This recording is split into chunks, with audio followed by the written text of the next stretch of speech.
dami nagtanong sa video na to na bakit daw yung puno ng palm oil ay pinutol-putol. So yan mga idol ay nasa tamang edad na yan mga idol. So 25 years pataas kailangan na nila itumba dahil magtatanim naman sila ng panibago. So ngayon mga idol, bakit siya pinutol-putol? Pinutol-putol yan mga idol para dali siya mabulok mga idol. Dahil pag yan ay itumba lang or putulin man ng 2 o 3, aabutan ng ilang taon yan bago mabulok. So ngayon, kinapchap na nila, pinutol-putol nila, 6 months yan mga idol, ay naging alikabok yan mga idol at naging abono na rin yan mga idol.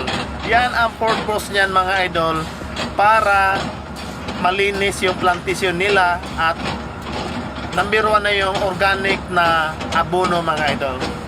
So ito mga idol, dagdag kaalaman naman sa mga nagtatanong natin no, dahil hindi naman po ma-reply ng isa-isa doon sa comment section, kaya ginawaan ko ng video para malaman sa lahat no. Dahil itong palm oil mga idol, pinakamalaking produkto to sa Malaysia at sa Indonesia. So ito mga idol, ginawa nila ng mga mantika, hydraulic, ganon. Langis din ito mga idol, kaya ito pinakamalaking produkto doon no. Dahil lang mga idol, maraming salamat din sa nagko-comment no, at sa mga suporta nyo mga idol. God bless you all.